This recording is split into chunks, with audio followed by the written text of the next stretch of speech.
I bet you've never had to explain to your kid why daddy just got tossed by a bunch of wannabe security guards in his own driveway. And all because, get this, I try to get my mail 3 minutes past some made-up HOA curfew. Wild, right? But you haven't heard the half of it. Honestly, the only thing those guys shocked that night was my patience. So, let me roll this back to where it all started. Just a regular Thursday, and I find this notice taped to my mailbox. Official looking, sure, but the font? Let's just say it was doing its best impression of an ancient scroll and failing hard. The Creekwood Estates Homeowners Association was now dictating a curfew. For mailboxes. Yeah, I'm not making this up. The rules said nobody was to open, approach, or even look at their mailbox from 8 p.m. to 6 a.m., or else, wait for it, a fine. I actually laughed. Out loud. Tossed that letter straight in the recycling because honestly, if you lived under Karen Livingston's regime, you'd get used to this sort of thing. She's the kind of person who'd paint her dog beige just so it matches the shutters. But, life moves on. My daughter Rachel had a science project that night, and I was on volcano duty, making sure her baking soda eruption didn't glue itself to our table. I'm ex-military. We're in a small auto shop now. Dealt with real explosions before, and let's be honest, a curfew wasn't exactly DEFCON 1 on my radar. That volcano was a hit. Rachel's face lit up. She's 10, but has the confidence of a drill sergeant when she's proud. I was in the middle of cleaning up when it hit me. Totally forgot the mail. Old habits die hard, right? I figured Karen probably had better things to do than crouch behind a bush with a stopwatch. So I opened the door, cool air smacking me in the face, the sky still holding onto a strip of orange. Summer evenings hang on late, Rachel trailed me out, begging to look at stars. It was quiet, peaceful, right up until it wasn't. I barely got to the mailbox. The metal door was still swinging when a van, big, unmarked, windowless, screeched up like something out of a low-budget spy movie. No headlights. Just darkness. Then suddenly, 3 dudes in tight black polos. HOA security stamped across their chests like they were mall cops on a power trip. No masks. Smug faces, blue earpieces. Not a single one looked old enough to remember dial-up internet, let alone handle a real emergency. For a split second, I thought this has got to be a prank. Maybe some bored teens. Then I saw the tasers, not the cutesy, fake kind, but the real deal, crackling, ready to go. That's when my old Marine instincts snapped back. You never really lose that, The voice just switches on. Rachel, inside. Now, I turned to shield her, heard her bolt for the house, and slammed the door. That scream, her yelling lock it burned right through me. From there, it all got real fast. They didn't talk. No threats, no warnings. Just 3 guys trying to flank me like it was a bad team-building exercise. I guess the faded USMC logo on my shirt wasn't clear enough. Or maybe they just weren't that bright. First guy lunged. I let his momentum carry him, twisted his arm behind his back in a way God never intended, and suddenly I had my own human shield. The other 2 hesitated. Too late. One swing, a crack, and he was done. That wrist was never going to play piano again. Second guy tried to go for his taser. I pushed the first guy into him. They both went sprawling into Karen's precious flower bed. Petunias everywhere. The third guy, he hung back, tried to line up a shot. I was already moving, grabbed the taser off the ground, jammed it into his thigh, but shriek, he's out. The other 2 scrambled to get up, but I wasn't feeling generous. I hammered down on the second guy's hand as he reached for his weapon. Another snap, more screaming.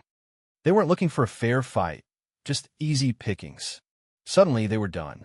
Dragged their twitchy friend back to the van, peeled off into the night, left a mess of ozone and flowers behind. I stood there, breathing like I just run a marathon, hands shaking, heart pounding. I checked for injuries, nothing major. Then I remembered the helmet. See, when you ride a bike for a living, you get used to keeping your helmet close. I left mine sitting right on the mailbox post, still running the little camera I use for insurance. The whole circus had been recorded. Every stupid second. I grabbed the helmet, felt the tremor in my hands now that the adrenaline was leaving me. Rachel was safe, at least for now, but there was something that didn't sit right. As those idiots were dragging themselves away, I could have sworn I heard one mumble, "This isn't the one wrong house." It was just a grunt at first, but the words wormed into my head. Wrong house. That's when the real chill hit me. They weren't coming for me. This wasn't random. And here's where it really gets wild, if you're still with me. All of this attack, happened during the exact hours the HOA queen herself had ordered everyone inside. Curfew. No witnesses. No questions. I stood there for what felt like forever, scanning the silent street, suddenly wondering what I just stumbled into, and who those guys were really after. You ever move somewhere thinking it's your last stop? Creekwood Estates was supposed to be the dream. Gentle hills, a fake lake that shines just right at sunset, houses lined up like Monopoly pieces. I wanted normal, wanted a place where my daughter could be a kid without me watching every shadow. But you never really shake the habits you learn in the service. I opened my own garage, Alex's auto, tried to swap field-stripping rifles for rebuilding engines. And Creekwood, with all its rules, was supposed to be the final puzzle piece. Problem was, the whole place was ruled by Karen Livingston. Picture this. A woman in her 50s, hair sprayed solid as a helmet, eyes that could spot a non-compliant mailbox from 3 blocks away. My first meeting with her? She left a violation notice, laminated, naturally, on my door because my garden hose wasn't uniformly coiled. After 10 hours under a truck, you find it stuck to your door, you start questioning your life choices. Next week it was trash cans, 3 inches off the sidewalk, apparently a grave offense. $50 a pop, double if you didn't pay fast enough. Death by 1,000 fines. Karen had weaponized the bylaws. They were so tangled up, nobody could follow them all. Which, as it turned out, was exactly how she liked it. Gave her the power to go after whoever rubbed her the wrong way. I tried to be reasonable. Showed up to a neighborhood meeting once. Her living room looked like a hospital waiting area, smelled like lemons and lost hope. Watched her rip into an old lady over a shade of red that wasn't on the list. Threatened a young family with legal action over a plastic slide in their yard. This wasn't about standards, it was about power. I figured my best bet was to lay low, pay the dumb fines, keep Rachel out of it. But then there's Fred. Every good story has a Fred. Mine lives across the street, retired accountant, part-time bird watcher, full-time HOA gossip. He's got binoculars that probably cost more than my truck, claims they're for rare warblers, but we both know where he points them. Karen's house. He's the neighborhood's unofficial historian, memory like an elephant, tongue like a razor. One day, over the fence, Fred tells me she's run this place like her own fiefdom for 15 years. Last guy who tried to run against her moved out after his poodle turned green. Green, Alex. Unapproved, shrub color. Fred's a character, but his info's usually solid. He let me know, in his way, that I was already on Karen's naughty list, something about my motorcycle being too loud and my flag being non-compliant in dimension. So when a mailbox curfew came down, I knew what it was, more of the same. Power flex. Another dumb rule. Didn't expect it to bite me in the butt, that's for sure. But after the attack, that wrong house whisper, it felt like the world had tilted. The curfew wasn't just about control. It was cover. A way to keep people hidden while something else went down. I locked the door behind me that night, went straight to my computer, and plugged in that helmet cam. The footage was all there, grainy but clear. 3 idiots, the van, the attack. But I wasn't watching for the action. I was listening, searching for something that would make sense of it all. Ran it back a dozen times. At first, I was just reliving it, trying to see if I missed a face, a detail. But then I heard it. Between the yelling and the chaos, a faint, staticky crackle from one guy's walkie-talkie.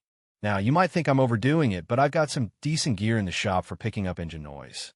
I filtered the audio, cranked up the volume. That's when I caught it. Team 1, confirm the creek is clear for deposit. Over. Deposit? Nobody says deposit when they mean a fight. The creek. There's a dried-up creek bed behind our street. Out of sight, lined by trees, backs up to a dozen houses. Suddenly it hit me.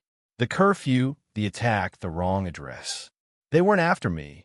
They were after someone else, or maybe something. And they wanted that creek clear. What for? I had a bad feeling.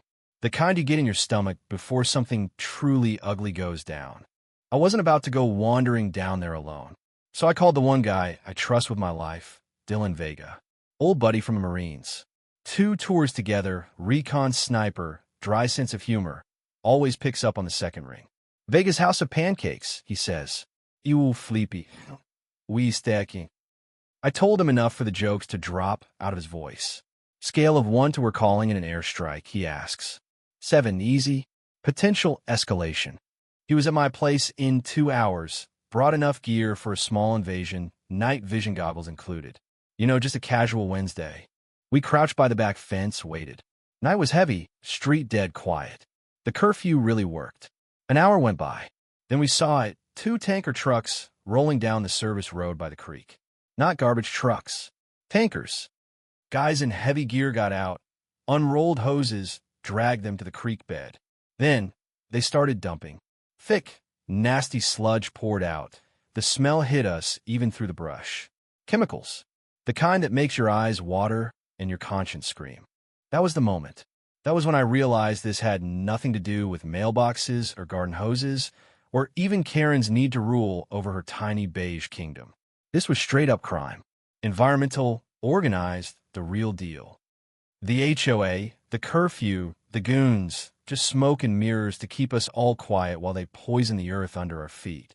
Dylan and I sat there in the dirt, trading glances. Alex, he muttered, this just went from 7 to full-blown 10. They're not just bullies. They're running something bigger, and they don't care who gets hurt. I felt sick. We had evidence, but not answers. Who was paying for this? Why? Going to the local cops? Out of the question. If the operation was this big, who knows who was on the take? We decided to push back. Carefully. I clipped a piece of the helmet footage, just enough to show the van, the attack. Left out the wrong house bit. Sent it from a burner email to a local news blogger, Susan, who'd take on stories others wouldn't touch. Framed it as a concerned resident reporting a rise in crime. Didn't mention the HOA, didn't mention the creek. Just lit a match. Waited to see what would catch. And boy, did it catch. The blog post went up the next day. At first, just some neighborhood chatter. But then Karen Livingston went full DEFCON 5. Public denial. Long post accusing me. Not by name, but you didn't need a decoder ring to figure it out. Of spreading lies, orchestrating a smear campaign, refusing to abide by community standards. And just like that, she announced an emergency increase in HOA dues to enhance security. She was doubling down. Let me tell you, I've seen a lot in my life, but there's something about watching someone scramble to cover their tracks that's almost satisfying. You see what people are really made of when they're cornered.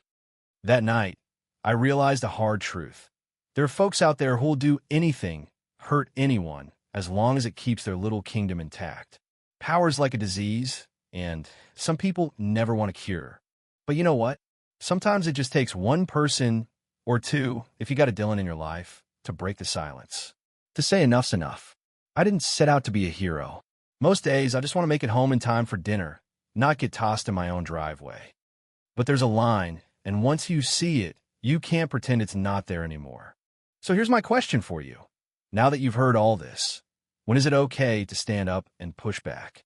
Where's the line between keeping your head down and letting the wrong people walk all over everyone? Have you ever had to deal with a petty tyrant, someone who hides behind rules to cover up something much worse? I'd love to hear your stories, the good, the bad, and the wild. Drop a comment. Let's see where we all draw the line. Because trust me, sometimes the only way to get justice in a place like Creekwood is to drag it out, kicking and screaming, into the light.